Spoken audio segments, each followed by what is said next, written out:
Amyotrophic lateral sclerosis. You probably know it better as ALS.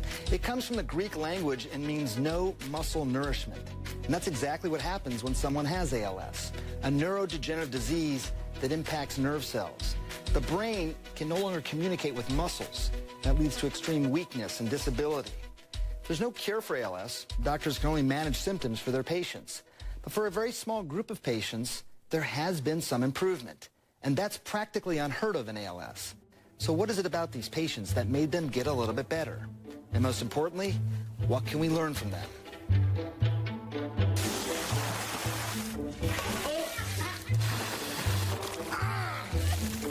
It was a craze that swept the globe. Fill a bucket with ice, dump it over your head, and film it for all to see on social media. Some may be better than others. It was the ALS Ice Bucket Challenge. The goal? To raise money for research on ALS, a devastating, debilitating disease with no cure. April McDuff did the Ice Bucket Challenge next to her husband, Mike.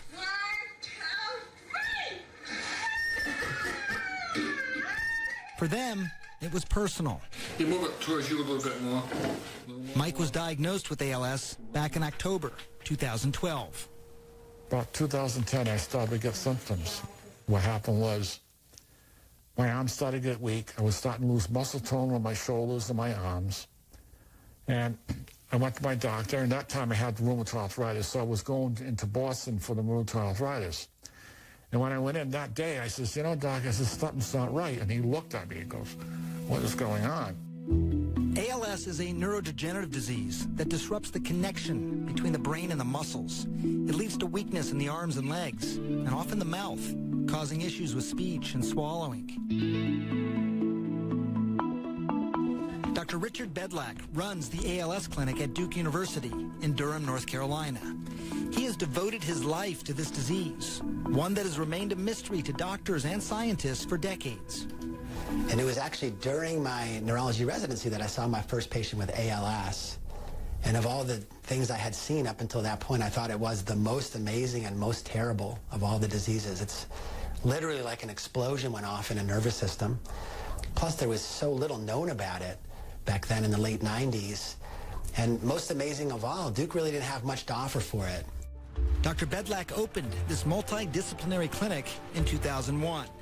His goal is to give patients more options, even put a smile on their faces, despite the circumstances. That's where the fun outfits come in. And so the clothes can be a great icebreaker. You know, the first thing we could do is laugh about, you know, a purple jacket with butterflies on it that I have on that day. And it often is the first thing that people want to know is, what has he got on today? You know, can I get a selfie with him for Facebook? You know, that kind of stuff. So it works. Though more is known about ALS today than when Dr. Bedlack first started, the fact remains that no one has ever beaten the disease. But he thinks maybe there's a chance to at least get better. My life is a lot like the life of Fox Mulder was on the X-Files. You know, people are constantly sending me weird stuff, like they hear about on the internet. Somebody in a chat room said his wife got exposed to something and suddenly she could walk again and she hadn't walked for 10 years. Or somebody saw a news clip in the case of Mike McDuff. Everything's set. Mike McDuff, the guy in the Ice Bucket Challenge video, saw his health declining. He could barely speak. He couldn't swallow, eating through a feeding tube. He called his adult children back home to say goodbye.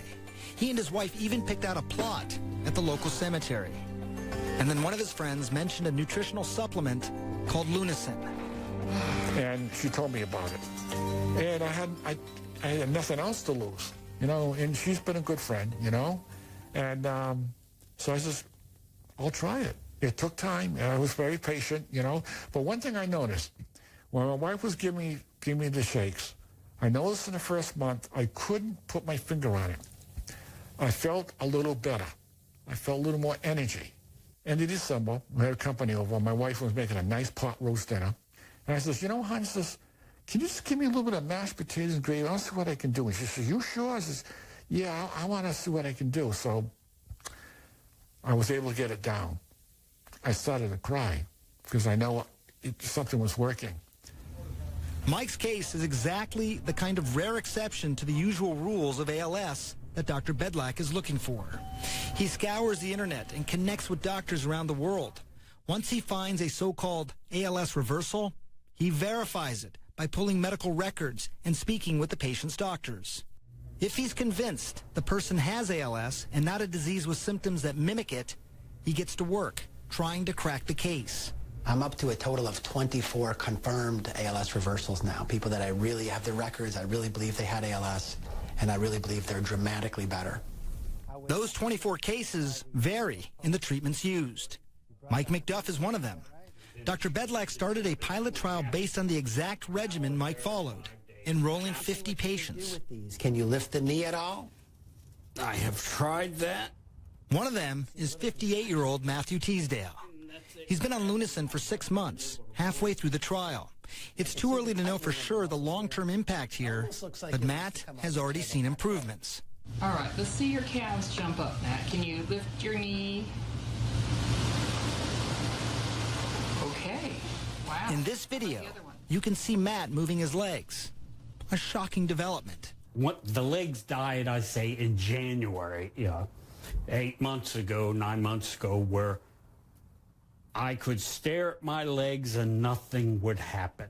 Well, I started to be able to push with 2 feet, and one hadn't moved in 6 months. So I said, we're on to something here. Yeah, I mean, I think it's exciting. I think it's still too early to tell what it means yet. As we've talked about before, sometimes people with ALS do just spontaneously get a little better for a short period of time. Right. But hopefully this is the start of something much bigger. For patients like Matt Teasdale and Mike McDuff, it's all about quality of life. Mike knows it isn't a cure for ALS, that Lunazyne won't work for everyone, but maybe there's something we can learn from his case that could help even one more person. He's experienced the worst of ALS, so no one knows better than him just how important that could be. I'm here. I'm alive. I got a better quality of life. My heart goes off to these poor ALS patients, people that can't do nothing. They can't talk. They can't swallow. They're so weak. I know there's a cure out there, but we have to be very patient. Like I've been very patient. I was one of the fortunate ones that it really helped me. And I hope I can help elder people too. Disease reversals, while rare, can occur under the right circumstances. For one family in the UK, that meant saving their father from diabetes and an amputation.